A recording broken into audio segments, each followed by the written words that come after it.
Esta noche en un momento muy difícil donde hay incertidumbres sobre lo que va a pasar, particularmente cuando están las elecciones primarias, cuando hay una determinación que tiene que asumir el Tribunal Supremo Electoral sobre la repostulación del presidente Evo Morales. Doctor, muy buenas noches, bienvenido. Buenas noches, Jimena, un saludo fraterno para ti y para la audiencia del programa. Esta es la denuncia que se ha producido ayer de la presidenta del Tribunal Supremo Electoral. Confirma un hecho fáctico que ya lo habíamos denunciado en su momento, y es que el actual gobierno ha desplazado una ofensiva hacia un conjunto de entidades estatales para tenerlas controladas precisamente de manera fáctica. No es ninguna novedad cuando digo que ejerce un control absoluto sobre el órgano legislativo. También ejerce similar control sobre el órgano judicial, particularmente sobre el Tribunal Constitucional. Y ha hecho todas las maniobras posibles para tener bajo su control al órgano electoral. Y en este caso, especialmente al máximo tribunal, que es precisamente el Tribunal Supremo Electoral. En consecuencia, cuando se ha dado la circunstancia desastrosa, trágica, de que como al gobierno le salió en contra los resultados del referéndum, promovido por ellos mismos, entonces, estando conscientes que ese referéndum prácticamente impedía de manera definitiva la postulación del presidente y el vicepresidente, por el efecto vinculante del mismo, utilizan justamente ese su dominio fáctico en el órgano judicial para promover una sentencia constitucional absolutamente ilícita, inconstitucional, etc. Prueba flagrante más bien de un prevaricato en que incurrieron los magistrados. Y en ese sentido la población ha volcado su esperanza hacia el órgano electoral, toda vez que fue el que llevó adelante el referéndum y oficializó los resultados. Por tanto, en el ejercicio de la autonomía de poderes, el órgano electoral no tenía por qué subordinarse ni siquiera al fallo judicial, sino simplemente hacer respetar lo que ellos mismos han procesado, es decir, el referéndum y los resultados que dieron a conocer públicamente. Ya en esa eventualidad es que el gobierno empieza a ejercer una presión tremenda, ostensible, contundente hacia el órgano electoral, especialmente sobre los vocales sobre los que no ejerce control. Porque evidentemente hay 3 vocales que definitivamente son militantes del MAS, pero habían 3, y te podríamos decir hasta 4, que más bien defienden la línea institucional. La presión ejercida ha dado un primer resultado con la denuncia del señor Exen. Esa misma presión ha generado la denuncia al día de ayer de la presidenta, en este caso, ¿no?, Katia Uriona. Entonces, ¿qué es lo que ha logrado el gobierno? Modificar la correlación de fuerzas interna en el órgano electoral, porque resulta ahora que, como quedan 5 vocales, ¿no?, 5 evidentemente, de los cuales 3 siguen apostando a lo ilegal, a lo incorrecto, ¿no?, a lo fáctico, insistiendo en querer oficializar la candidatura de Morales y Álvaro García Linera, y 2 que defienden la línea institucional pero que están en minoría. Por tanto, eso es la presión de las denuncias de Katia Uriona, es el resultado de la presión política fáctica ejercida por el gobierno.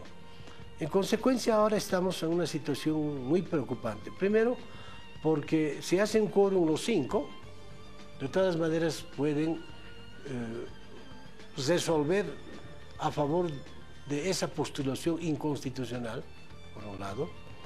2, el gobierno, para asegurarse, como acabas tú de informar, el vicepresidente ya estaría viabilizando una nueva convocatoria. Entonces, ¿qué va a pasar? Para llenar esas acefalías, obviamente que no van a buscar profesionales probos, imparciales, van a buscar lo peor. Y en este caso, lo peor para el gobierno es lo mejor. Parece esto una contradicción. Repito, lo peor para el gobierno es lo mejor. Quiere decir que van a buscar gente susceptible de ser utilizada, comprada, ¿no? Amenazada además o presionada finalmente, para que esas dos acefalías sean llenadas por personas que consoliden el atropello y que hagan causa común con los otros tres que andan defendiendo lo ilegal. Entonces van a ser ya más, y así denuncian los otros dos, por dignidad, ¿no? Se van a quedar los que van a defender esta posición tan arbitraria e injusta que está el gobierno enarbolando. Ese es el escenario que estamos viviendo en este momento en el Tribunal Supremo Electoral. A esto tienes que añadir, Jimena, un aspecto que hasta ahora no se ha tocado públicamente. Si bien los ojos de la ciudadanía, de la prensa y de instancias fiscalizadoras están muy atentas a lo que haga o deje de hacer el Tribunal Supremo Electoral, pero no estamos tomando en cuenta que el conjunto de las cortes electorales, departamentales, o sea, las 9 cortes departamentales, están controladas absolutamente por el gobierno. ¿Qué quiere decir esto? Que esas vocales de los tribunales departamentales electorales son activos, directos o indirectos, militantes del MAS. ¿Y dónde se materializa en general el fraude electoral? Precisamente en las departamentales, porque lo que hace la nacional es cotejar, ¿no es verdad?, acumular los datos que le llegan de los departamentos y hace la sumatoria total. Pero quienes se encargan de promover, de dirigir, de monitorear los procesos electorales en cada departamento son los órganos departamentales. Y ahí la ciudadanía no tiene ningún representante, es el gobierno el que tiene representantes. En el Beni, en Santa Cruz, en La Paz, en todo lado. Y es el riesgo, o sea, tenemos dos problemas. Uno, que el gobierno va a completar esas acefalías con su militancia, con gente absolutamente funcional al gobierno. Dos, que en las cortes electorales departamentales o tribunales departamentales electorales no han sido tocados, y ahí está, en realidad, la verdadera militancia progubernamental. Y entonces, ¿qué va a pasar?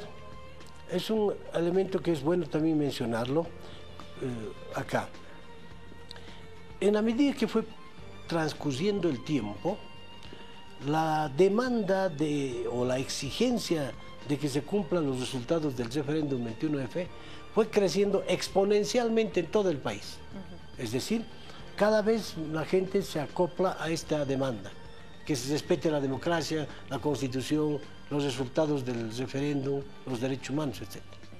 Este crecimiento exponencial, que no es un crecimiento a favor de algún partido o de algún opositor, ni oficialista, es la voz de la ciudadanía que va creciendo, se va potenciando. Para que no siga creciendo, el gobierno ha introducido la ley de partidos, organizaciones políticas, etcétera, ¿no? Donde se ha inventado un calendario electoral y unas famosas elecciones primarias. ¿Para qué? Para que la gente se distraiga y todos se concentren en ese ajetreo, ¿no?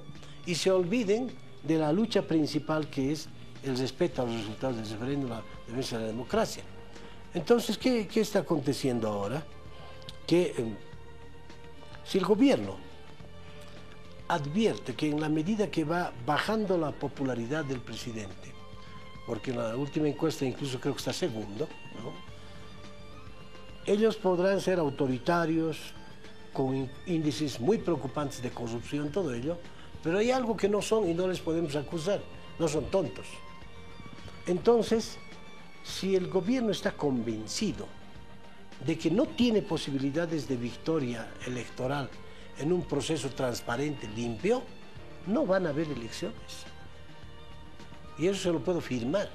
¿Está hablando de que se podrían postergar las elecciones o de que no van a haber? O postergar o finalmente que no haya, dependiendo de la conveniencia, porque lamentablemente el MAS y el gobierno en sí en este país han hecho lo que les ha dado la gana.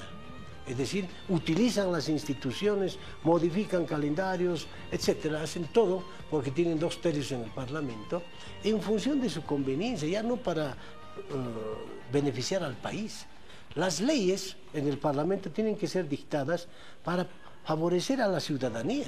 Y resulta que ahora con los 2/3, una buena parte de esas leyes solamente es para preservar el interés político partidario del gobierno. Entonces no puede ser que una institución tan sagrada como es la Asamblea Legislativa esté al servicio de un partido, de un gobierno, vulnerando la independencia de poderes. Pasa lo mismo con el órgano judicial, está aconteciendo lo mismo con el órgano electoral, cuando había cierta resistencia, cierta dignidad, si tú quieres, con algunos vocales, lamentablemente 2 de ellos ya han renunciado. Entonces, mi cálculo, y ojalá que estuviera equivocado, ojalá que yo estuviera equivocado, pero se lo puedo firmar. Si el gobierno advierte que no tiene posibilidades de triunfo electoral en un proceso transparente, no van a haber elecciones. Su otra opción es manipular un proceso absolutamente trucho, con fraude, para a través de las cortes departamentales. Claro, para que aparezca Evo con un 70%, que ya son inventos, pero eso puede pasar perfectamente con el control fáctico que ejerce el gobierno en el legislativo, ahora va a ser en el órgano electoral. Entonces, ese es el temor de la ciudadanía. Y es por eso que involucrarse 100% en el ajetreo de las primarias, todo eso, me parece distractivo. Ese es el motivo por el que CONADE, el Comité Nacional de Defensa de la Democracia, cree que la principal lucha en este momento es sobre la base de la defensa y la exigencia del cumplimiento a los resultados del referéndum del 21F. Es decir, que el órgano electoral no permita que se postulen presidente y vicepresidente. Eso sería lo correcto, eso sería lo legal, lo constitucional, lo patriótico, lo justo. Pero en este país hace tiempo que lo justo siempre está postergado y se impone lo convencional o lo que le interesa al partido, en fin, ¿no? Pero de todas maneras yo tengo la esperanza en que en los 9 departamentos y especialmente en el eje central, en Santa Cruz, en Cochabamba, El Alto, La Paz, está creciendo un movimiento ciudadano, más allá incluso de los propios candidatos o partidos de oposición, está creciendo un movimiento ciudadano que defiende algo mucho más profundo, que es la democracia, ¿no? Y en esa lucha está la defensa de los resultados del referéndum, y lo que le preocupa al gobierno es eso. Yo creo que en este momento no le preocupa para nada la oposición en el Parlamento, ni los candidatos. Lo que le preocupa son las calles, porque quienes salen a las calles, quienes ejercen una lucha genuina y contundente, es la sociedad civil, no son los políticos. Y es a esa sociedad civil a la que el gobierno le teme y por tanto va a desplegar su afán represivo hacia ese lado. Doctor, entonces, ¿sería en las calles la manera de buscar neutralizar una posible determinación del Tribunal Supremo Electoral que favorezca la postulación de Evo Morales? Yo creo que sí. Yo creo que sí, y esa acción interpeladora no solo tiene que ser hacia el órgano electoral, sino también hacia el órgano legislativo, porque cuando planteamos como resultado del cabildo la abrogatoria de la ley de organizaciones políticas, ¿qué tiene que ver el órgano electoral con eso? Es el Parlamento el que tiene que abrogar, porque es una ley dictada en la Asamblea Legislativa. Entonces habrá que dirigir, en este caso, la lucha en ambos lados, hacia el órgano electoral para exigirle que respete los resultados del referéndum, y hacia el órgano legislativo para exigirles que abroguen una ley que es prácticamente un engendro, que lo han creado exclusivamente para, digamos, neutralizar la lucha de la ciudadanía por el respeto a los resultados del referéndum. Además, también habría que recordar el cabildo del pasado 10 de octubre, Día de la Democracia, donde entre las resoluciones estaba a resolver la exigencia, la renuncia de Evo Morales y Álvaro García Linera a su repostulación, pero exigir que el Tribunal Supremo Electoral inhabilite a los candidatos Evo Morales y Álvaro García Linera. Además que tenía dentro de las resoluciones del cabildo otra acción que tenía que tener el órgano electoral, la abrogatoria derogatoria de la ley de organizaciones políticas. Exactamente, a eso me refiero. O sea, no es simplemente el capricho de las plataformas ciudadanas, sino De un cabildo. de un cabildo. Y el cabildo, conjuntamente la figura del referéndum, forman parte de lo que está en el artículo 11 de la Constitución, la democracia directa y participativa. Está previsto el cabildo, está previsto el referéndum, entre otras figuras, la iniciativa legislativa ciudadana, la revocatoria del mandato, etc. Pero son dos figuras que no son un invento, están en la Constitución y, por tanto, ¿qué tiene que hacer el órgano electoral y el órgano legislativo? Cumplir la Constitución. Es decir, es un mandato imperativo, categórico de cualquier autoridad pública, de cualquier entidad pública o instancia de poder, poner en primer plano la Constitución, y eso es lo que no se hace en este país. Lamentablemente la Constitución es una especie de piedra en el zapato para los gobernantes, porque si lo hicieran, por ejemplo, tendrían que cumplir el mandato de la consulta previa e informada en favor de los pueblos indígenas. Nunca lo hacen. Más bien los dividen, los reprimen, y hasta los encarcelan, ¿no? Entonces, esa Constitución que ha costado hasta sangre en Sucre, ¿no?, de pronto, promovida en un inicio por el gobierno, resulta que ahora reniega de su propia creación. Y eso es lo antidemocrático. Esos son aspectos que la gente, el ciudadano común observa, y esa es la razón por la que día a día se va incrementando el repudio al gobierno. Antes había una posición crítica nomás. Inicialmente había una simpatía, no se puede negar. Después pasó por tantos errores, atropellos, hechos de corrupción, ha pasado a una posición crítica. Pero ahora hay un repudio. Sino, ¿cómo te explicas que cada día la popularidad del presidente va bajando? Y de lo que era en un momento 70%, ahora está bajísimo, esta es una caída en cascada, y ya no está ni siquiera primero en las encuestas. Entonces, eso debería motivar una reflexión profunda en el partido de gobierno para ver lo que está aconteciendo, porque nadie desearía, nadie quisiera que ingresemos a un escenario fáctico de confrontación entre bolivianos, similar a lo que puede pasar o lo que está pasando en Venezuela o en Nicaragua.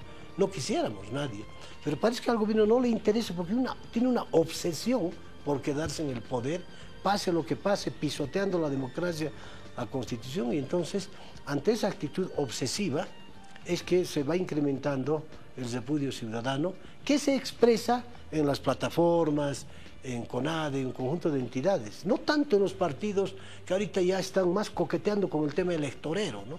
Pero eso es su opción. Nosotros no criticamos, pero tampoco avalamos. Pero creemos que hay una lucha más importante, que es defender el Estado de Derecho, la democracia, la Constitución y sobre todo los resultados del referéndum.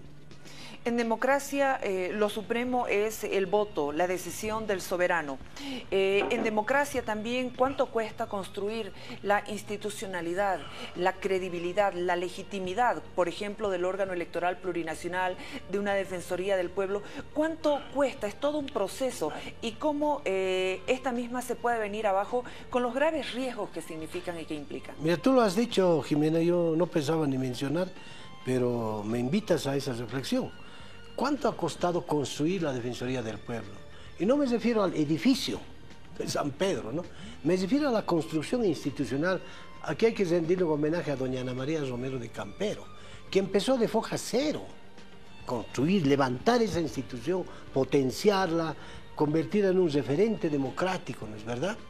Y después, los siguientes tratar de mantener esa línea, especialmente de independencia política. Y de pronto llega ahora ese actual defensor, que más que defensor del pueblo parece defensor del puesto, ¿no? Y se defiende todo menos los derechos humanos. Se ha convertido en defensor del gobierno. Entonces, mire, lo que ha costado construir en décadas, en años y años, de la noche a la mañana ha quedado destruido.